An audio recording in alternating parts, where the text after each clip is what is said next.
Hello everybody, how's everyone doing? Hopefully well. I wanted to do a video today and show you guys my secret bait. It's not that secret, I guess. It's similar to some existing baits out there, but it's one I've been making. It works really well. So I did want to take the time to go ahead and show it to you. So I call this bait Blue Cat Candy because it does seem like it works quite well for Blue Cat. It works great for channel too. And it's a bait I've caught some good fish on. In fact, in the video, one of the more popular videos I did last year, I caught a 10-pound blue cat and then an 18-pound blue cat in like a 30-minute span on it. Here you go. There you go. How about that fish? Blue Cat Candy. So it's a great bait, works great, and it's an easy one to make at home. So we're going to start with what you're going to need to make the bait itself.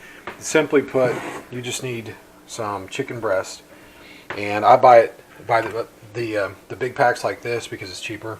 It's $1.99 a pound, so it's not near as expensive to do it that way. You need fresh skipjack, and this is flash frozen, so it's fresh out of the lake to the freezer. And then you need chicken liver. Okay. Then you're going to need yourself a good blender. I've got the little bullet blender here, so I have to do half of a recipe at a time. And then a cutting board and a good knife.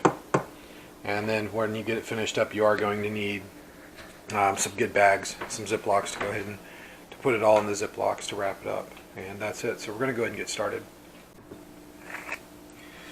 Alright, so first you're just going to take your knife and you're simply going to get you some chicken breast out. Ooh, let's do that again. So first thing, go ahead and get your knife, get your chicken breast out. However many you're planning on doing. Wow, and it looks like my knife's quite dull. Probably due for a sharpening there, I guess.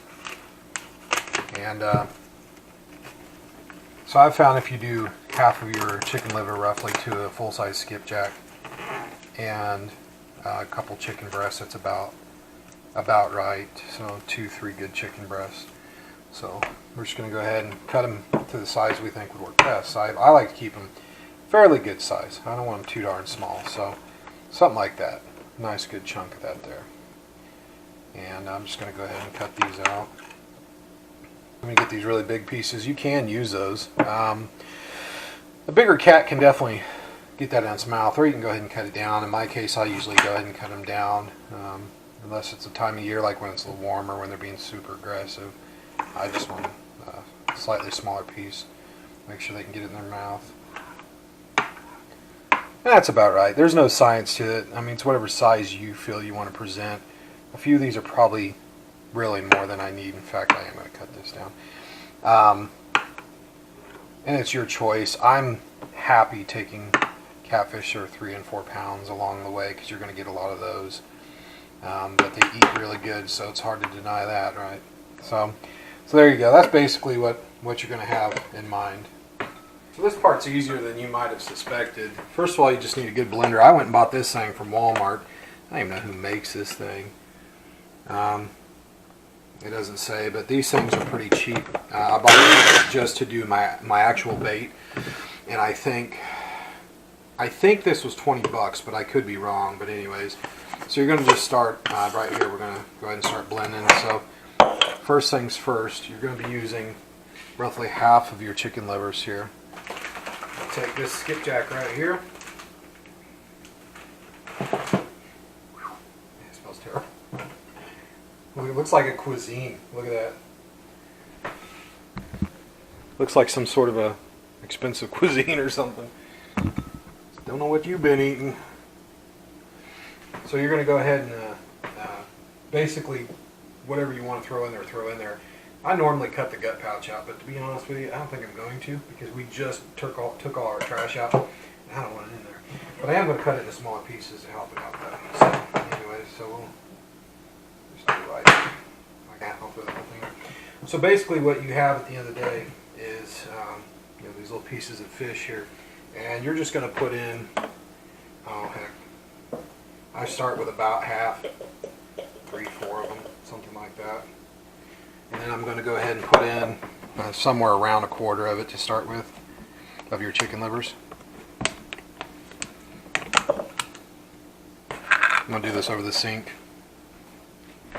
Simply put, I'm going to do a little bit at a time because it actually does take a little work to get this all blended up.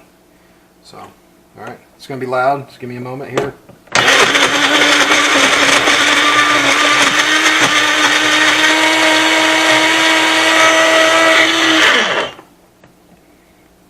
That's what you come out with. It's a Pepto-Bismol looking thing.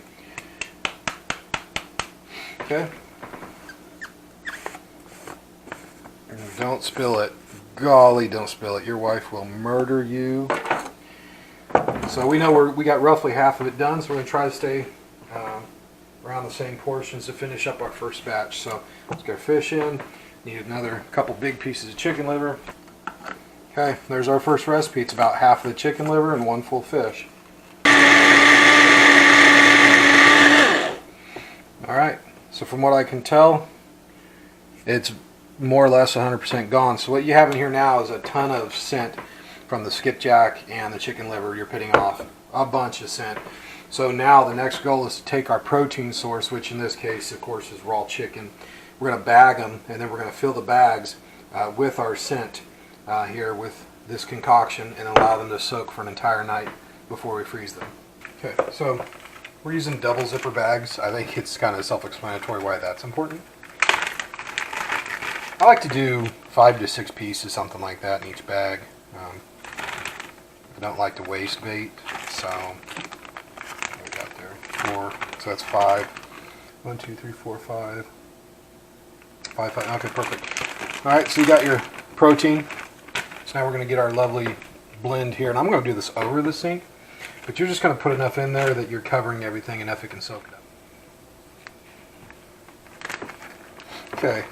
So I get it good and covered. That's actually a little more than I really need, honestly. I got a little happy with it, and that's a waste. You don't need to get happy with it. It doesn't take a ton because you don't really use the flavor. You just soak it in there. Once it's in the water, it slowly goes away for 15-20 minutes. So I just make sure it's nice and in there, and then I try to make sure there's not too much air in there, like so. Make sure it's tight. You definitely want it tight.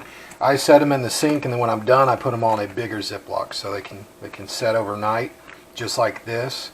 And then I do throw them in the freezer and freeze them. And I don't know if it makes a difference if they're fresh or frozen. I haven't noticed a difference. But so that's Blue Cat candy, guys. In a nutshell, that's all you're going to do, and it does work exceptionally well. So I do encourage you to try this bait out. I don't think it can compete with fresh shad, but it's really not that far off, quite frankly. It really isn't. It's a good alternative.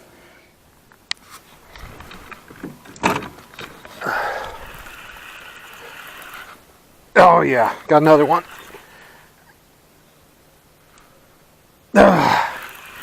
It's another big one, guys.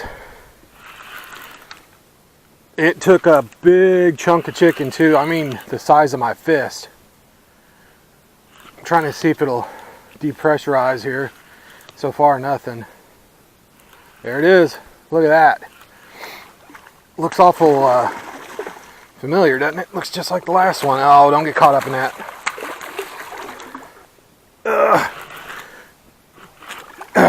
It's a little smaller than the last one. Just a bit smaller. Another big blue. Catfish candy's tearing it up, guys. Hurry up, that's not barely in its lip.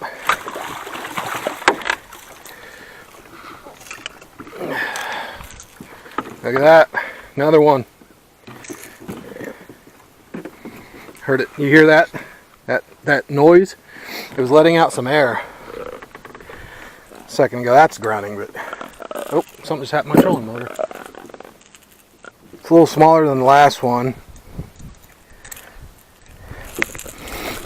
There we go. Here it is. This one's not quite as big as the last one. Probably about, I'm going to say this one's about 12 or 13 pounds. There you go. Another beauty. A little bit smaller than the last one, but the last one was huge. So